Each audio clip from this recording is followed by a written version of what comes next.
Thanks, Mikey. Cool. My name is Liam. I'm the head of PPC at Impression. I'm not Leon Wade, as my name tag says, but I think that sounds more impressive, so you can call me Leon if you want. I'm going to be talking about automation. And my background is in PPC, so if you've got a background in PPC, you know PPC quite well.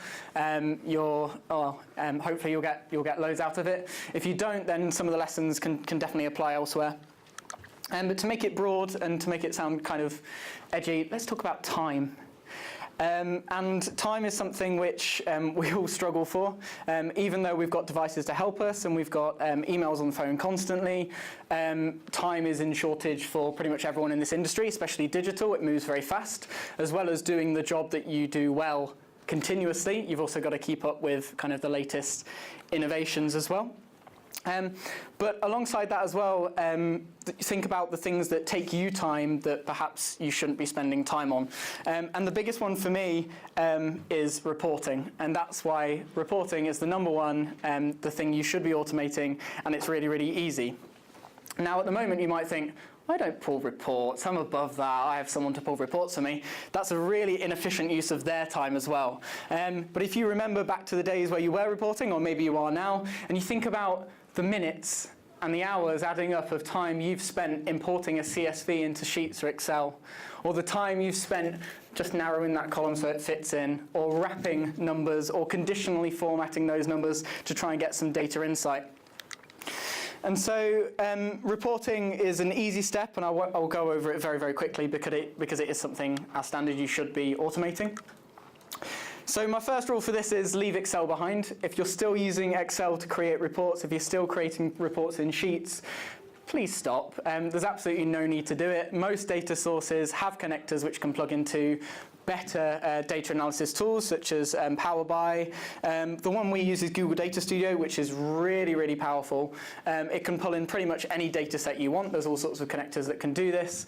It can also read directly from spreadsheets too. So if you do have data that regularly feeds into a spreadsheet, you can use Google Data Studio to make it look a lot better. Hands up if you've heard of Data Studio. And keep your hands up if you're using it. Oh, pretty damn good, pretty damn good. It's almost like split. This side of the room are using it, this side aren't, which is weird. Data anomalies, we'll talk about those later. Data Studio then is really good, and 3 reasons why. It's immediate. You're not waiting for someone to pull a report. This is a live dashboard. It's accessible online. So if you're that demanding boss that's saying, "Where's my report?" you should have your report instantly. You should be able to log in and get it. If you're that person dealing with a demanding asshole boss, then you should. I will move on. It's adaptable as well. It can be pretty much customized to show anything you want. These are some custom metric boards that we've built for one of our clients, but it can show anything. It can show maps of the world and kind of population densities. And when you see data in these kind of ways, it's much more useful than seeing a table in a spreadsheet. And it's also useful as well. So we're talking about automating data so that you can spend more time actually looking at what the data shows you instead of spending that time analyzing or formatting or getting someone else to format it for you. Quick shout out to a tool called Supermetrics. Anyone heard of Supermetrics? Cool, good market penetration for those guys. It's a really, really good tool. It pulls in pretty much all data sources. Google, I'm sorry for the old AdWords logo up there. But Data Studio can also do this really, really cool thing, and I'm only going to touch on this briefly because it's my talk in SMX, and you should all come to SMX Munich and see me talk there. But blending data is a really powerful aspect of Data Studio. Let's say you've got one data set which might be, I don't know, e-commerce sales or in-store sales by SKU. Wouldn't it be great to see in-store sales by SKU blended quite neatly with the amount you're spending on those products on Google Ads without having to import, create pivot tables, create a chart in Excel? Data Studio does that for you. Create a blended source, show them the kind of common parallels, and you can see some really good data here. And this is where we're talking about getting insights from data. So this isn't blank data you can't do anything with. It's not top-level numbers. This is really getting into the nitty-gritty and to help your data and marketing teams. So for example, here's where we've pulled search term or keyword, and we've pulled the Google Ads cost, and we've pulled the organic or average position.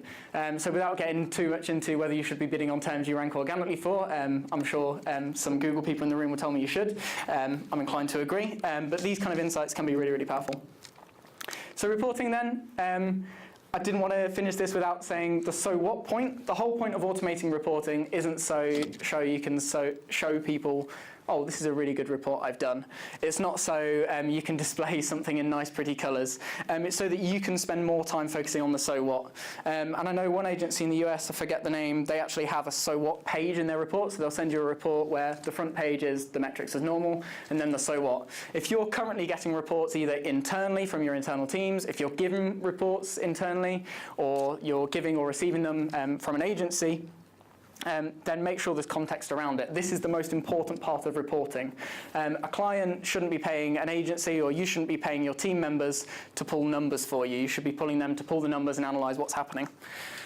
Automate the data, focus on the why.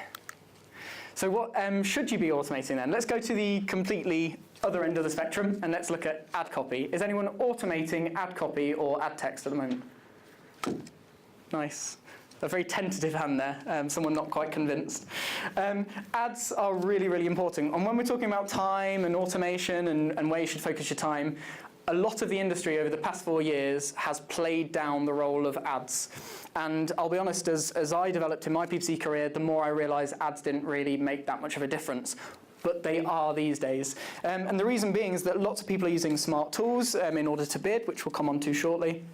And other ways to automate their marketing, and actually ads are where you stand out. They're the first touch point your customer sees, and so automating some of the other stuff can free up time to write ads. That being said, there are some automation tools we can do here. Okay, so quick question. So in the PPC world, as you may know, we optimize ads primarily for click-through rate. Can someone tell me which ad is performing better? It's not a trick question. Yeah, ad number 1. Yes, except for if you split it by sub-channel. And as soon as you split it by sub-channel, you realize that advert number 1 does better for Facebook, advert number 2 does better for Instagram. Sorry, it was a trick question. And this may seem obvious, split those campaigns. You shouldn't be running those 2 campaigns together. What are you doing, Liam? 5 years doing PPC. But actually, things can get a bit more complicated than this, because averages lie. And we're used to dealing with averages. So let's have a look at another example, and I'm hoping to see some head scratches here.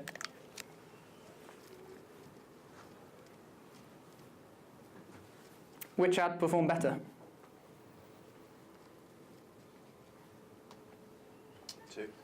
2. Yeah, exactly. Averages lie. If you average averages, which you'll see in your reporting all the time, whether it's analytics, Google Ads, Search Console, you'll be averaging averages. And in this case, advert 2 actually performed better than advert 1. Had a higher click-through rate for Instagram, it had a higher click-through rate for Facebook. But overall, when you average the averages, the click-through rate is lower. And this is where, when I presented it to the team at Impression, everyone got their calculators out and tried to prove me wrong that I was doing it wrong. It is right, I think. With this in mind, when we're looking at all the variables that we can have, I've only pulled out 2 here, and we'll go into some more variables you can. This is the reason to start automating ad rotation. Facebook does this really well. Google does this really well. Automate your ad rotation so that it's optimized for those clicks. Is anyone using statistical significance to optimize their ads, either via agency or elsewhere, or heard of statistical significance to optimize ads? I'd definitely recommend you look up Debunking Ad Testing by Martin Rohit-Gerding. He's a guy from an agency in Germany. Within there, he basically proves that if you set your ads to rotate indefinitely and you put them against each other, statistically significant, they actually end up like cross-pollinating each other, so you end up with the same ad winning as much as it is losing over time. The second question is, for those people that don't trust ad rotation settings from Google or Facebook or whatever the ad platform is, and this is one of the few times I'm completely pro-Google, sorry Google, why would Google or Facebook want you to have fewer clicks? And so if you're still saying, no, I want to run my own split test, I think you're missing the point.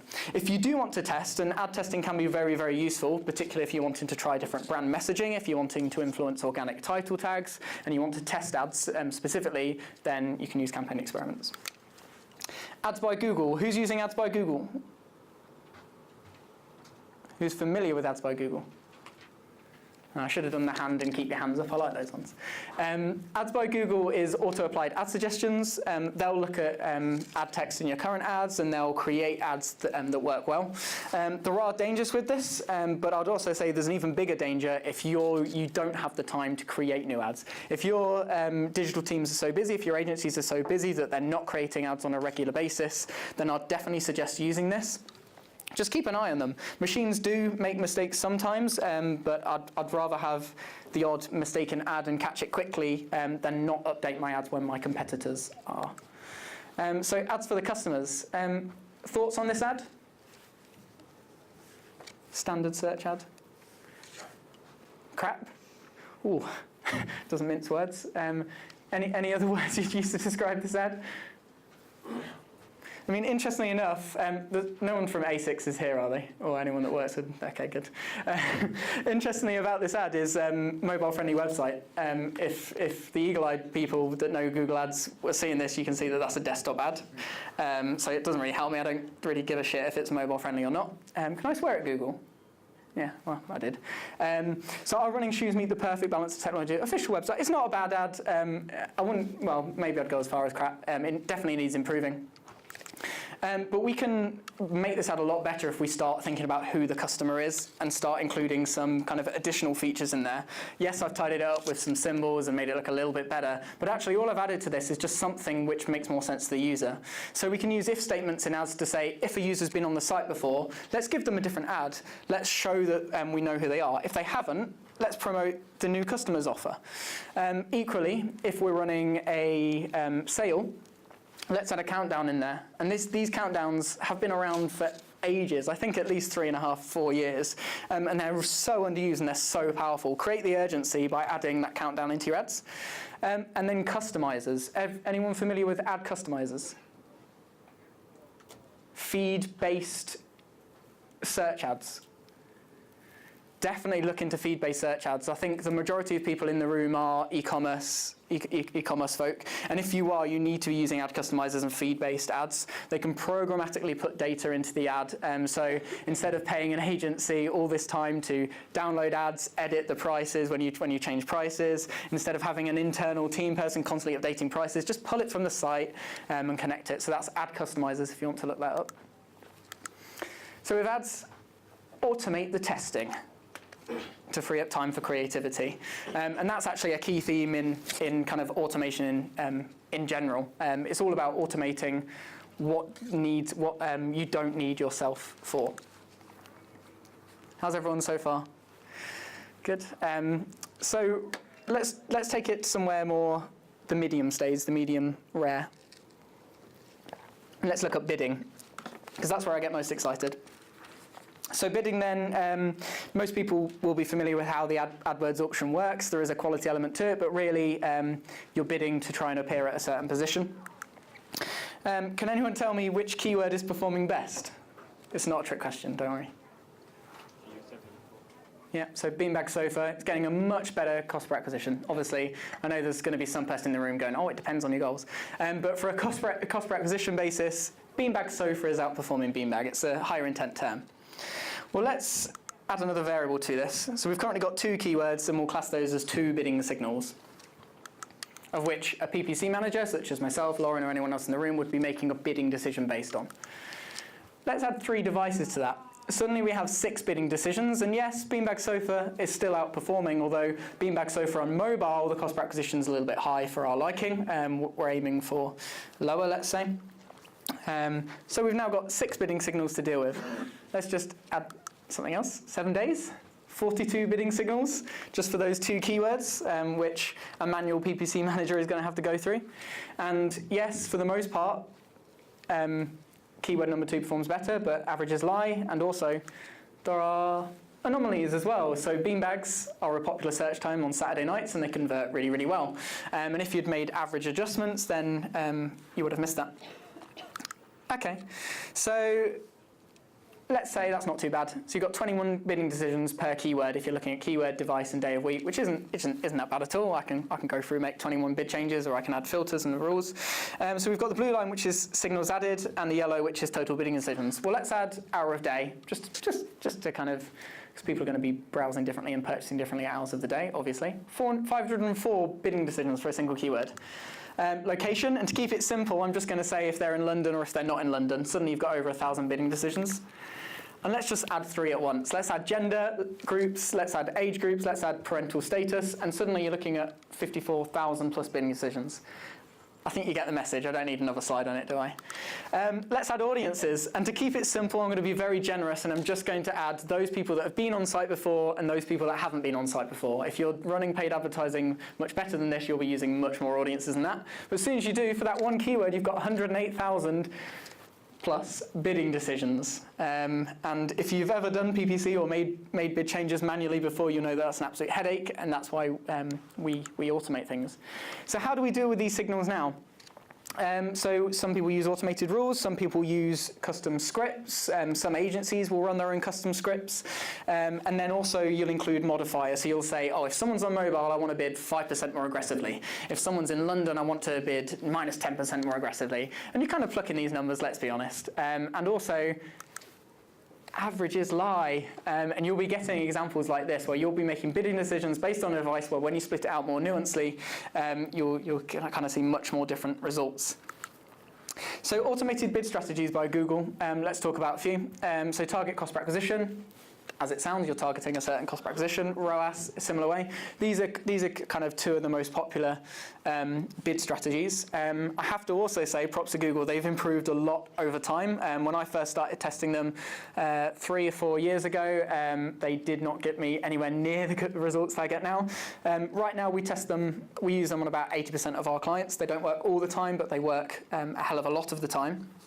And these bid strategies are powerful for a few reasons. They're able to calculate all of those bidding decisions we've just seen, but they're also able to do it in real time. Is anyone, you can keep your hands down small if you want, is anyone using Kensho or Marin or a non-Google bidding product? Interesting. Not many people, which is absolutely fine. They're great tools. They've got good bidding algorithms. I've tried them. They've worked for some clients. They've not worked for others.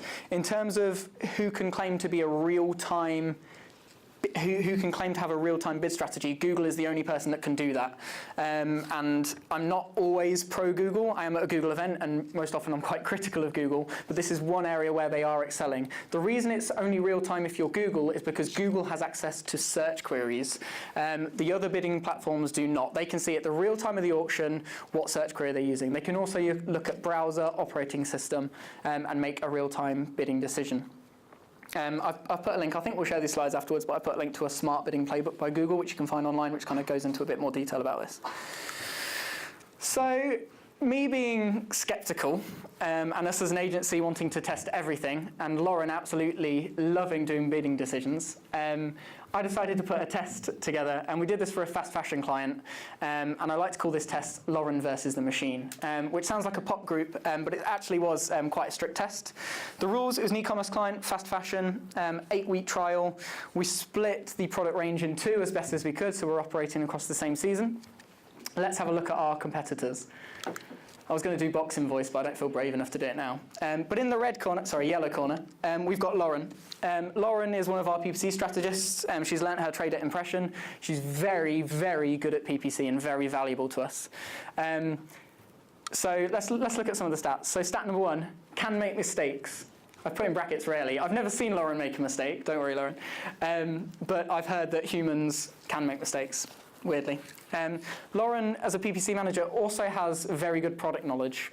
She doesn't work in-house, but she gets up close and personal with clients. She really knows the product range. She knows the best sellers. She knows seasonality. She knows things like that.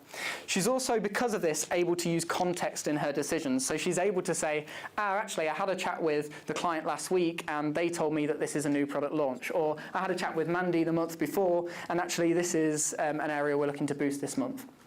And so she's able to use that, which a bidding script isn't. The problem with Lauren, though, and this really irritates me, is that she has a life outside of work, which means that she can't work on our clients all the time.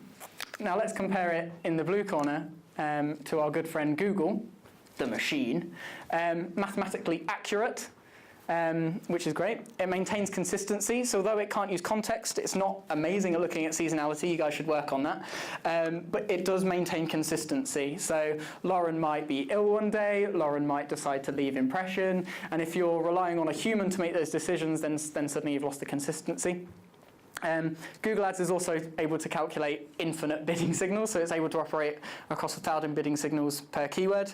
And it runs 24/7, it works 24/7. I wish we had teams that could work 24/7. And the results, we won. So the good news is you don't have to go with Google's bid strategies anymore. Sorry, Google, don't rugby tackle me. You can just use yourself. But I guess the question is, at what cost? And I'm not going to go into how much time Lauren spent making these bid adjustments during this trial, but I will let you know it's quite lengthy. And as an experienced PPC manager, Lauren isn't cheap, your PPC teams aren't cheap, so at what cost is the big point. And then the other thing is, when we got to the second half of the trial, results started dropping. Bid strategies, as you know, they take time to learn, they get better over time, and actually our return on ad spend increases and our revenue increases started to diminish. And this was the point in which we decided to stop the trial. And now for this particular client, we use an automated bid strategy. But we don't do that for all of our clients. For some, we use kind of a halfway house approach. So I'd say 80% of our bidding is automated. We'd rather it be 100% once bidding scripts get better. Right now, we use kind of a combination of two. So we have automated tools. So we sometimes use Google Bid Strategy. Sometimes we use our own scripts that we build in-house. And these are authorized to make changes on either tried and tested product ranges, so we know that the performance is likely to be stable, or high volume categories where it wouldn't make sense for a human to be doing this. But then we also have scripts that are able to operate outside of this and make bidding decisions based more on context. So instead of the script making these changes, so that's the yellow on the right, we have the script flag up changes to us. So it's kind of a hybrid approach. So instead of Lauren having to go through loads and loads of data and try and analyze what bidding decision to make, the script says, I think you should make these bidding decisions, which do you approve? And we can then filter and kind of go through them like that. But as I say, 80% of our bidding uses a Google Bid Strategy. So can we do it better manually? Is completely the wrong question. Looking at how much it costs to make those decisions, yes, I do think that if you train someone for years and years and years on making bidding decisions, they could be better than one of the Google Bid Strategies right now, but it's never going to be worthwhile. The more you scale up the number of products you have, or the number of services you have, or the number of keywords you have, the harder it's going to be to make that profitable for yourself. So automate for efficiency. Okay, here's another one. And this one actually isn't a trick question. Which campaign is performing better?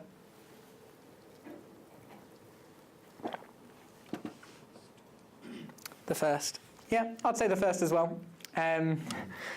Love this. No, not really. Well, it sort of is, or isn't it? That's the question. This is how we get into attribution. And I'm not going to cover this in too much detail now because I know John will be covering it in more detail later. But essentially, this adds another level of complexity. So when we're talking about keywords with 100,000 plus bidding decisions, suddenly you're having to look at a kind of different levels of attribution. Can you put your hand up if you know what attribution modeling is? Cool, good stuff. Keep your hand up for fun. No, keep your hand up if you feel completely confident with it. I'm getting ready to call someone a liar, because that's obviously fine. Me and John were talking about this before. We don't think anyone's really cracked it yet. But when you're comparing these two campaigns, you are comparing apples to oranges. So, yeah, see. Campaign number 1 is a brand campaign. Obviously, you expect a higher volume of last click sales. Campaign number 2 is a category campaign. And depending on what your goals are, you may have different return on ad spend targets based on attribution model.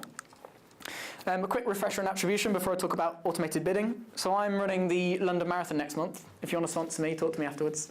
But the question is, why did I sign up? Did I sign up because I received an email saying, sign up for the London Marathon? Or was it the step before where I Googled London Marathon sign up?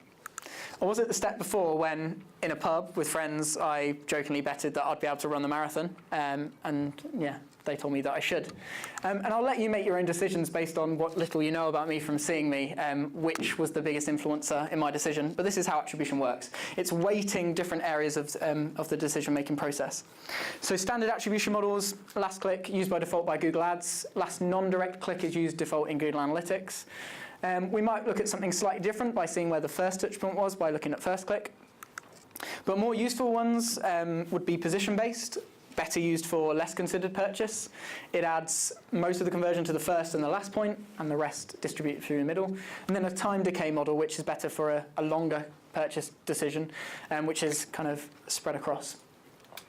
And a quick note about data-driven attribution, which is arguably the next step, where instead of you asking the question, which attribution model should I use? Data-driven is machine learning based, and it's making that decision for you. So it's applying the weightings on your behalf. And if you're thinking, oh, this is really confusing now because I've got 100,000 bidding decisions per keyword or per product, and suddenly I've got different attribution models to take hold of, there is a way around this. And this is something we started using for many of our clients, particularly those or those that are using Search Ads 360 for a bit more kind of advanced Google Ads management. Looking at different attribution models per campaign. So for example, using a search brand campaign, if you're looking for your brand term, you expect that most people there came at a last point. They've heard of you somewhere. They're Googling you for a reason. Therefore, often it would make sense to optimize towards last click. On the opposite end of the spectrum, shopping non-brand, very, very difficult to know where that may have originated from or what you should be optimizing to. So we'll often optimize to a data-driven model here. And you can report and optimize on different areas. So if I had longer, I'd talk more about that. If you're confused right now and you're in e-commerce and you're still not splitting shopping, brand and non-brand into different campaigns, then come on, keep up. Google it, keep up. So in summary then, after being really rude to you guys, key takeaways. So the amount of data points within paid media consistently increasing. That's not just paid media, that's digital marketing. We've got so much data, we really don't know what to do with it. To deal with this vastness of data, often we're dealing with averages. Averages lie. You should automate the parts of your campaigns or the work that you do not need human intervention. So don't be building reports, talk about the reports. Don't be relying on automation to do the bits that humans should be doing. And the need for automation isn't always higher marketing performance. It's not always, we can automate this and get you better results. Often it's business efficiency. Using an automated tool is cheaper than hiring someone. And attribution does add a layer of extra difficulty, but it doesn't have to slow automation down. And that's it. Thanks a lot.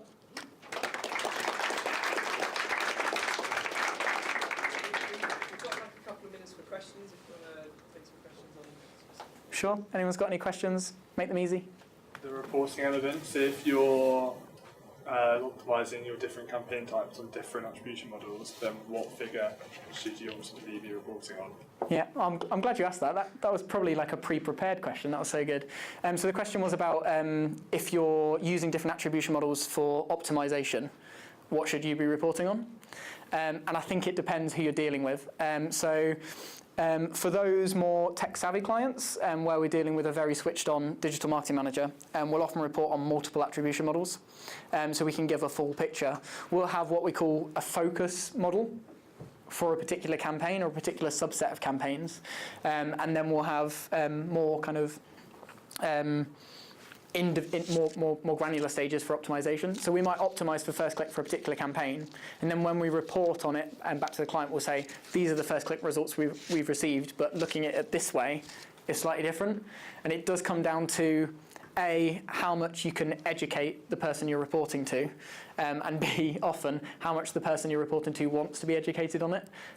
For some clients and some stakeholders internally, you will end up just reporting on one attribution model, and that's fine. But I think to drive the business forward and to kind of create growth, you need to be looking at multiple when you're optimizing. One other question then. If you're reporting on different... Follow-up question, if you're reporting on different attribution models, if you're looking at budget allocation, then how would you do that? Very, very difficult question. I try and split it into funnels as much as possible. So I should know at any point if there's a campaign I'm running or a channel I'm running, which side of the funnel are we looking at? For some channels, that may be more confusing than others. So for some channels, it may be that you have different stages of the funnel, in which case I tend to break those areas of the campaign down and optimize it based on that. I think I've answered your question, possibly not. Let me know if I haven't. Yeah, roughly, yeah. Okay.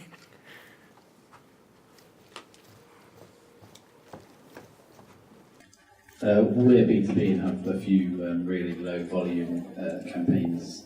I wondered what you thought about the automated strategies and if you've had any experience with low volume campaigns, you know, like maximise conversions or whatever. Yeah, so this is probably the area where automated bid strategies work the least. Are you using them currently?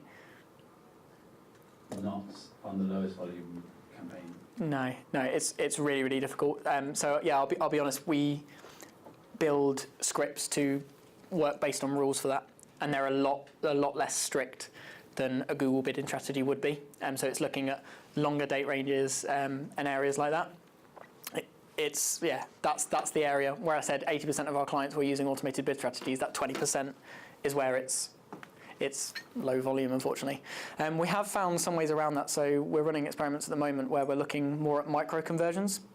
So if, let's say, you're dealing with ones and zeros over a period of days, so it might be 1 day, 0 the next day, 2 the next day. If you're dealing with such low numbers, then sometimes introducing micro conversions, so if you know the steps that lead to those conversions, gives you more conversion data, and then you can run an automated bid strategy off it.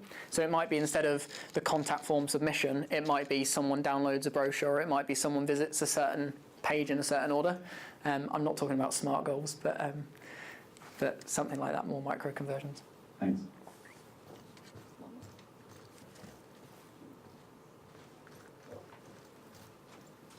I've got a foot there, I'm getting my steps in then, this is good. My question will be on Google Data Studio. Will that be updating the data from pro databases like Google updates its conversion on previous months or previous weeks? So will that be updating the report? Yep, constantly updating, constantly refreshing to the moment you access the report. I think some dimensions might have an hour delay, but if Google updates something in the past, like conversion data, which has been updated, then it will update. Or if you're manually importing conversion data after the fact, it will still catch up with that as well. It's one of the benefits of Data Studio, yeah. Cool, thanks guys.